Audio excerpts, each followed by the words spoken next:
to call him a warmonger and he's doing this because he supports Russia, the amount of Trump derangement syndrome in the UK is shocking.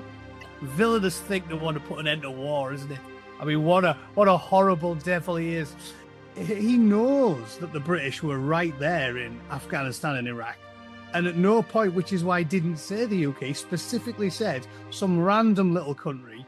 And we've got Vance and Trump, who are the only serious politicians I can see who are trying to stop it, trying to stop the war.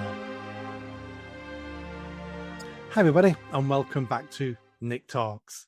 This episode's returning guest is the Angry Bootneck, who keeps telling me he's not that angry, but he calls himself the Angry Bootneck, so he must be a little bit angry. And he might get a little bit angry today when we're discussing what we're going to be discussing. Matty, how you doing?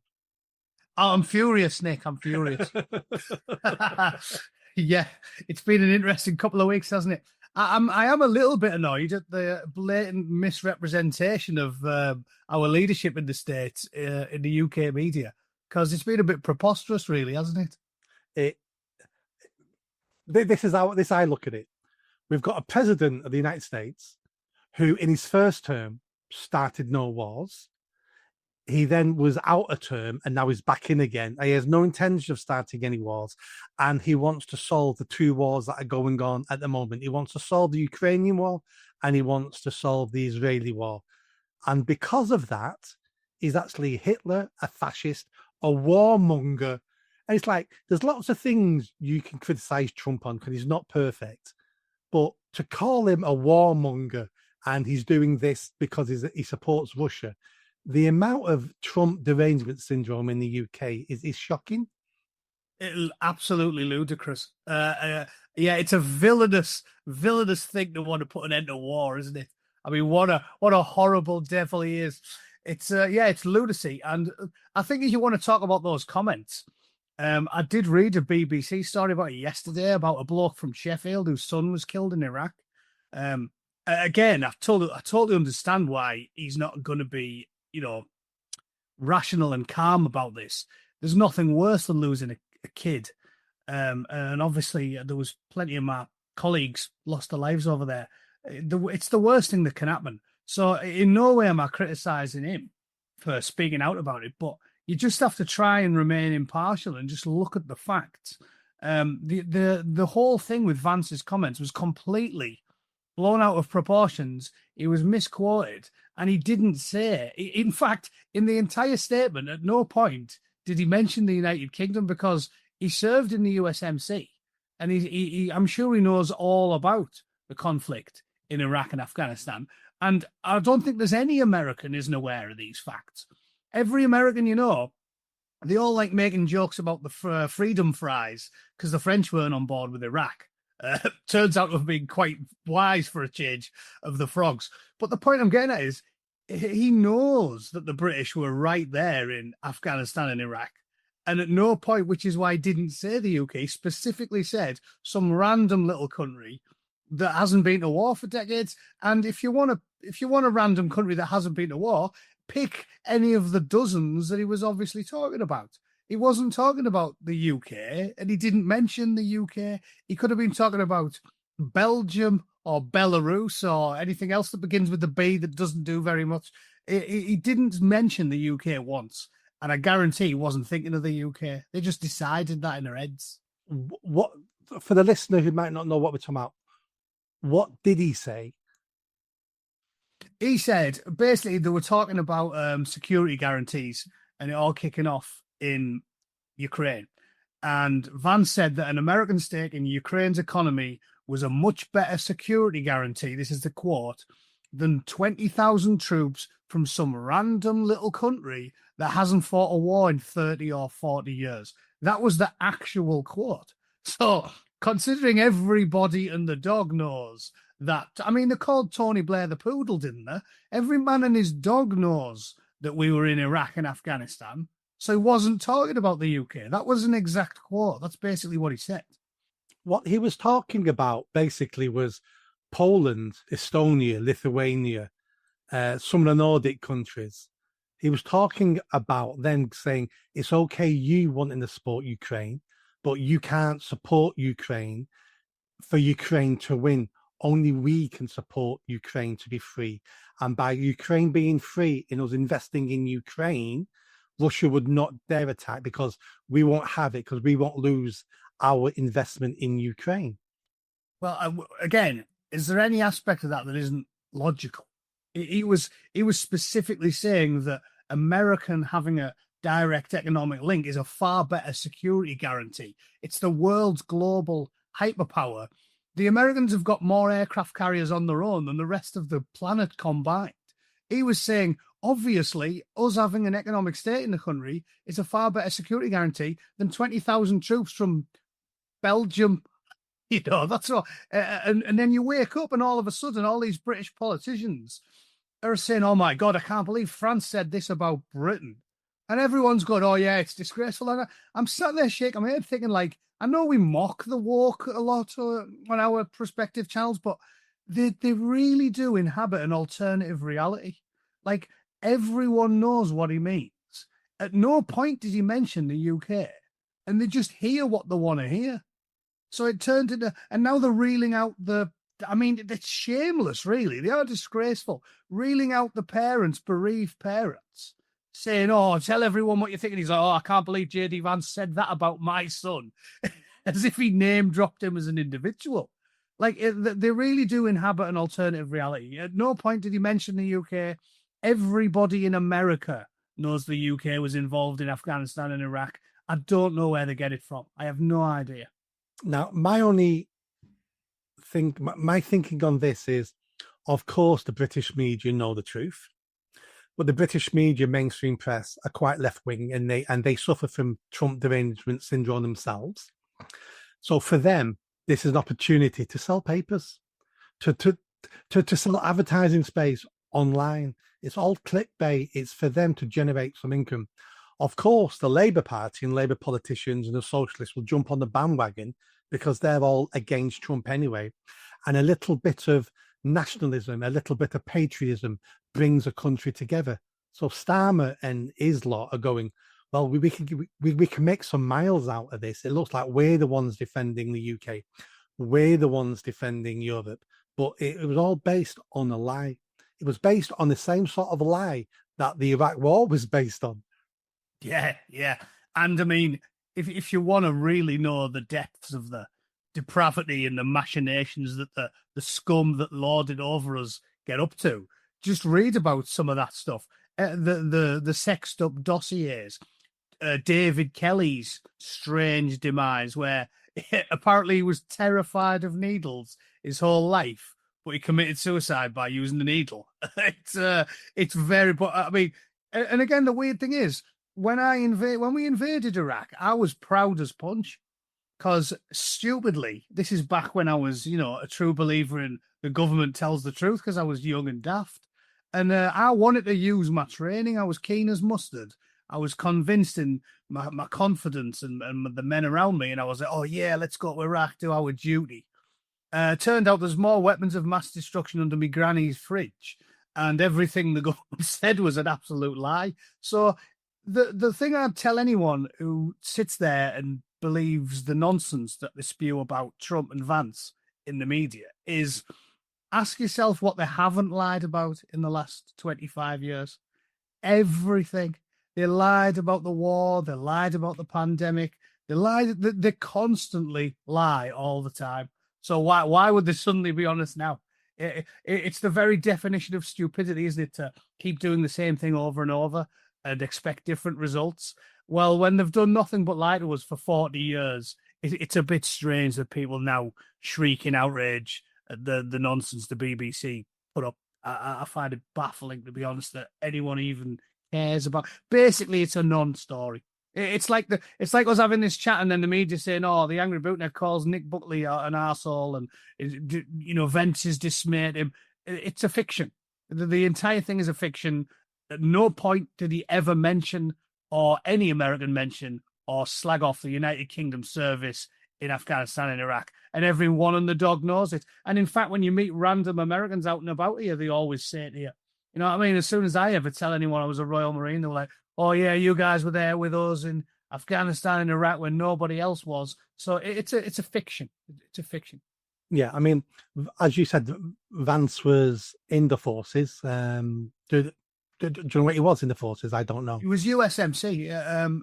So he knows. I don't think he was involved in any heavy fighting because he has talked about it. I think he just did his duty. What do those initial means you just used? That's United States Marine Corps. United States Marines, right? Yeah, yeah. So he was USMC. Not quite up there with the Royal Marines, but you know, he did his duty and he served his country. If anyone's going to be aware of the efforts of the United Kingdom in Afghanistan and Iraq, it's going to be him. And like I said, when your average random hillbilly knows all about the British towing the line in Iraq and Afghanistan, find it truly staggering that they've just decided he meant British people when he made this blatantly obvious logical comment about United States security guarantees being worth 50 times what the security guarantees of, I don't know, Luxembourg are. You know what I mean? Is it fair to say that when you've been in the forces, when you've seen combat, and I haven't, but when you're in that position, you are a lot more careful before you send other people's sons into harm's way because you know what it's like, and you need to make sure we're doing it for the right reasons and making sure it's not based on a lie and making sure it's not futile. There is no honor sending young men to die for no cause just because it's politically convenient. And I feel that's what Vance and Trump are trying to avoid. They're trying to avoid more dead young men, knowing those two wars we discussed will not be won on the battlefield. They'll only a negotiated settlement. Both sides won't like it, but it's the only way to stop the killing. Well, 100%. I've made this point before. The term the Americans use, which is a good one that I like, is chicken hawk. Have you ever heard anyone called a chicken hawk before? So the Americans use that term for politicians who are chickens when they're young men, but hawks when they're old ones, because that's what they do. They don't. None of them serve. They're all, or they'll do the bare minimum. They'll try and do 2 years in the National Guard or something where they're guaranteed not to deploy anywhere to help the political career. So the chicken hawks is what they are, and I think that Vance obviously has trained and served alongside young men, and the thought of them getting killed when you befriend them and bond with them will horrify him far more than some effete liberal elite that's family goes nowhere near a war zone. It's always the same. As I told you, one of the stories that sticks with me from when we invaded Iraq was we didn't really know what was happening. It was quite a stressful time for a lot of people. Again, I didn't care because I was a young bootneck and I was full of fire and confidence. But I do remember one of the older lads, a sergeant, saying to me that his wife was annoyed. He called her on the satellite phone. He used to have a Paradigm sat phone that you could use like once a fortnight.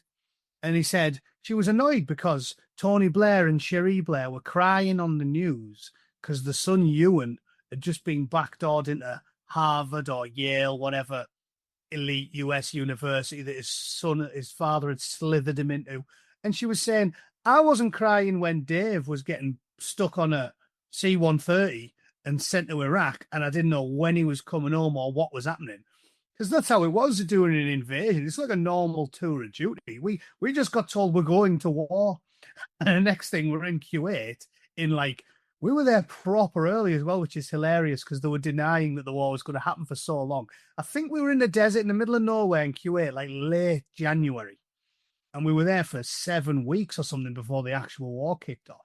And that whole time, families are in the dark. We are in the dark. Everybody knows we're possibly going to cross the line, and will they or won't they?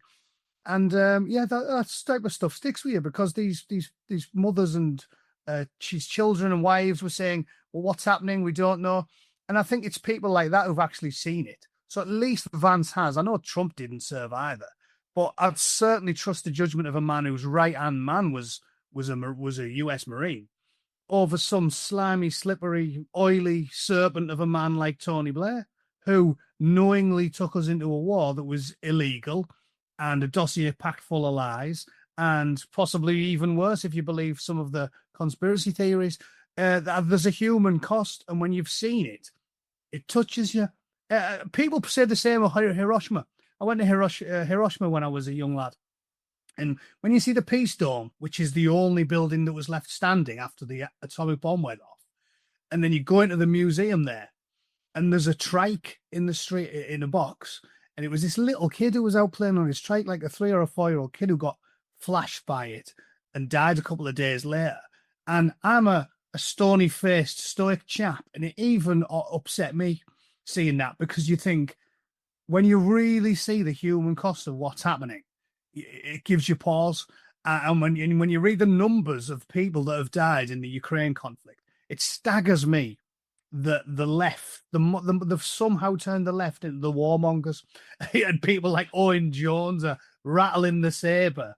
It astounds me. There's a human cost to war. It touches you when you see it, and I trust the judgment of Mr. Vance 500 times more than I. Who do you think David Lammy cares about young men's lives? It's preposterous. And we've got Vance and Trump, who are the only serious politicians I can see who are trying to stop it, trying to stop the war. 100%. Well, the point I'd make, I don't know how much we talked about it in the last couple of chats we've had, but the point I keep making to anyone who knows anything about armed conflict is that far more important than numbers and manpower is the will to fight. That's why there's so many great battles throughout history where tiny amounts have fought off huge ones, because they had the will to fight. The Persians versus the Spartans. The Spartans were defending the wives and the children and the homes, and the Persians weren't, and they had, slave armies and stuff. All that matters is the will to fight. And ultimately, Ukraine doesn't have the will to fight, because massive swathes of that part of the country that is contested are ethnic Russians who speak Russian, who don't want to fight with the Russians. And yet they think we can bolster them in perpetuity with what? Belgians and Norwegians and Dutchmen. They haven't got the will to fight. It's not there. So they can delude themselves all they want. When you haven't got the will to fight, you can't win a war. So you have to go to the table. And as I said, anyone who knows anything about this type of stuff, if you're happy, you don't go to the negotiating table. If the IRA were convinced they would easily win and achieve all of their aims, there wouldn't be a peace process. And what happened is both sides were unhappy, so they got a deal. And Pyra didn't get a unified Ireland. The British Army had to let out all of the killers and the terrorists, and all these British soldiers started getting prosecuted. Neither side was happy, so we got a negotiated peace. That's better than the alternative. The idea that we just have endless war because NATO and the EU want to decide where the boundaries are is preposterous. And to finish up, anyone who thinks that it's acceptable to have NATO members and missiles all across the far eastern borders of Europe are not trying to see the other side's point of view. Everyone says it would be like the Russians putting rocket batteries on the border in Mexico, or it'd be like a hostile Scotland parking 200 rocket batteries in Edinburgh and pointing them at Newcastle. It'd cause trouble. There's two sides to every argument. Nobody thinks Russia's right. We have to get over this juvenile name calling whenever you even remotely are seen to defend them. Of course, Putin has a myriad flaws of his own, and they shouldn't have invaded them. But we are where we are. Both sides are at fault, so both sides need to take a bite of the sandwich, the nasty tasting sandwich, and come to a agreement, because the alternative is unending death and endless hundreds of billions of dollars going into the arms companies' pockets, and then obviously into our politicians' pockets, because let's be honest, that's probably why all this is really happening. Yeah, and it's also handy for a failing government, a failing prime minister like we have in the UK, to be able to point to an enemy. 100%. I'm protecting you from them. That's why every dictator is always at war with one of their neighbours, because they say to their people, you might think I'm bad, but I'm saving you from these people who are worse than me. And it's a distraction technique, and it's as old as civilization. Yeah, yeah. It's no coincidence that Blair has wars, Starmer's got wars, Cameron's got wars, Johnson's got wars. They love it. They love it. That's why they want endless war. Everybody knows this. Again, if you've ever read a newspaper, everyone was talking about how Thatcher was going to lose the general election up until the Falklands War, and then all of a sudden she wins by a landslide. She was going to dismantle the Navy. They reckon the Falklands War saved the Royal Navy, but it is leaders love war, and it's probably why the Hunter invaded the Falklands in the first place. Leaders love war. It's good for them, and it's good for the bank balances. But ultimately, when you're a normal working class lad like yourself or me, and you've met or worked with young men in uniform, you realise what an awful crime it is to send them to these war zones. Because I've made this joke before on my own live stream, saying it's quite ironic that a bloke who was champing at the bit to invade Afghanistan and Iraq, filled with that youthful confidence, is now almost like a hippie. Like, I'm almost like anti-war. It's quite a bizarre situation when an angry bootneck is more anti-war than Owen Jones. But this is clown world, isn't it? And it's because I've seen the human cost of it. And the other thing is, when I think a part of our leadership thinks because they're not conscripts anymore, it's fine because they're all volunteers.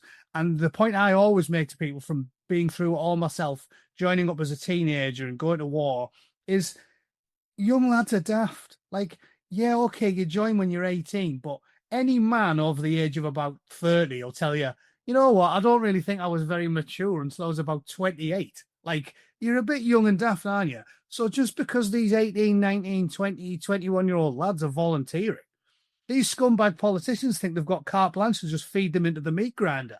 They're like, oh, they're not conscripts, they're all volunteers. Into the meat grinder you go. And I think it's deeply immoral to send hundreds of thousands of young men to the death over a conflict that was entirely avoidable. And Putin told us was entirely avoidable. It was like, stop expanding, stop talking about NATO, don't put the missiles near my border, and none of this needs to happen. And they did it anyway because they don't care. So I think it's quite bizarre when The Guardian is more hateful and filled with lust for death than the scribblings of an angry bootneck. But what a time to be alive, eh? Well, I never thought that you'd be more of a pacifist than Owen Jones. Yeah, weird. Absolutely. Let's put that to one side for the moment. Let's talk about Trump domestically. How's he doing? He impressed me in the first 2-3 weeks. The things he was doing, reducing illegal immigration by 93% in the first fortnight, and then came along the Doge. The things he's uncovering, the corruption, the waste of money. It's been nearly 2 months now. How's it all going? He started strong. I think it tapered off a little bit the last few weeks because he's got a lot going on, hasn't he? But people are genuinely pleased with him. I think the fake news lies and says his approval ratings in the doldrums. That's not true either. His base is made up with what he's done. I think the last approval rating polls put him at about 40%. But if you look at his base, the people who put him there, it's about, I think 46% was the last I saw. That's his base. Then the swing voters might be, buying into some of the nonsense that's in the media. Generally, though, he's got a favourable approval rating. If 46%, it sounds bad, but if you look at approval ratings for US presidents throughout history, 46% is about where they're normally at. I mean, because the Americans are as sensible as we are. Nobody likes politicians. 46%. Nobody's ever got a 90% approval rate. Do you know what I mean? So I think the media are making hay with it and going, oh my God, he's less than half of the country is favourable of him. But I was like, yeah, if 46% are very favourable, he's doing a good job. And then there's probably 20 that are meh, Ultimately, people are happy with his performance. All of his base and some of the centrists. He started strongly. The numbers for Doge, government savings, are now on the US debt clock. You know that debt clock web page everybody's seeing? And I think we're at about $200 billion saved, which is $100 billion. $200 billion. It works out about $1,400 for every American taxpayer. Who's unhappy about that? And some of the stuff, at the end of the day, this stuff writes itself. Who is angry about stopping our money going to LGBTQ plus theatre productions in Egypt or whatever they were spending money on? And basically, that is bipartisan. You've got the walk, which is the sort of 15% of the planet that are mentally ill and refuse to gaze upon reality as it actually is, as the Vance thing proved, just inventing this stuff in their heads. But I think the vast majority of people, even Democrat voters, like my mother-in-law's a dyed-in-the-wool Democrat. But when you say to her, so should we send $800,000 to the Egyptian lesbian dance troupe? She doesn't go, oh, no, that's a good idea. She goes, yes, get rid of it. Get rid of it, you know? I think he started strongly. 200 billion is not a small amount of money. Funny old thing. And the general public seem to be right on board with it. I don't think he's hit any major roadblocks in the last couple of months. Not really. I think generally people are behind his mission, and I think he's doing a decent job. I'll tell you who I've been impressed with, and that's his press secretary. The only stands up in the White House in front of the press and gives updates. I like her. She is good. Yeah, some of the things she shot down reporters on. I remember a reporter trying to catch her out saying, ICE capturing, illegal immigrants, and not all of them are criminals, and you deported them. She went, whoa. The fact they're illegal immigrants means that they broke the law coming in this country, which means the criminals, which means they'll be deported. And she stops them in the track and just straight down the line tells them the fact. I like her. She's brilliant. I like the last one as well. That was Kayleigh McEnany. She's I know her because she's always on Fox. But yeah, this lass is Caroline Levitt. She's called. She's great. That's a good job. I'd like that job. I guess I'm not attractive enough. Trump always picks hot women to be his press secretaries. Yeah, it's. I think she's doing a hell of a job. The thing is, I will say, you do have to take them with a pinch of salt, because in the United States, they do know there's a large element of political theatre to it all. And it's basically the press secretary's job to only ever say positive things about the boss, like ever. So people know there's an element of theatre to it. Don't be fooled into thinking that every single American's like, oh, this is all gospel. Everyone knows there's an element that way. Because, I mean, look at the last one, that Corinne St. John or whatever she was called, Pierre. Just outright lies all the time. This lass at least does a good job of sort of toeing the line between sort of leaping into fiction and at least spinning it in a good manner. And I think she's really good at that, because it's rare she tells an outright falsehood. She just puts a good Trumpian spin on everything. And it's very entertaining to watch. She's good at her job. She is. Apart from, obviously, the immigration and Doge and stopping the wars, has Trump got anything else going on at the moment? Or is it too early in his administration for him to be looking at anything else? I think he's got a lot going on, hasn't he? I think that's why he might have stalled a little bit. Like, for the first month, it seemed like he just threw himself into domestic policy, cutting and slashing, shoring up the border, saving us money, like big things that he promised and he has got done. But I think in the last few weeks, he's got tied up with foreign policy, hasn't he? So the war, the meeting with Zelensky, there's issues with Taiwan as well. There's a lot going on. So I think he's going to have to put in the hours and really start kicking the ass out the overtime, because there's a lot going on. At the end of the day, the world's in ruins at this point. Like, thanks to 40 years of this neoliberal globalist thing going on, where the plan appears to be, as far as I can tell, turn the entire planet into one gigantic country that's awful. That's indistinguishable, isn't it? That's the plan. And this is why I've talked about it a lot. Like, to me, a country is as precious as an endangered species. A panda is precious because there's not many of them. Well, if in 50 years' time, Scotland and Japan and France and Rome sorry, I went between nations and cities there. But you know what I'm saying? Italy, France, Scotland, Japan, if they're all completely indistinguishable from each other, something precious has been lost there. And that seems to have been the plan for the last 40 years. And the only bumps in the road are Donald Trump and populist leaders. As I said to you, I think the right and the left paradigms died. And now it's just basically nationalists and nation states versus globalist sociopaths who want to turn the entire planet into Manhattan. And I think it's an evil thing. So he's got his work cut out. He started his first month doing all the domestic policies, and I think now he's branching out into the global stuff. And he needs to tighten his belt and get involved, because he's the bulwark against the shadow, as far as I'm concerned. Am I right in thinking that America has changed in this last 2 months? And I'll give you two quick examples. The first one is some of the woke TV shows like The View, and some of the presenters on NSBC, whatever it's called, have been fired. So the media's changing there because there's no money in it.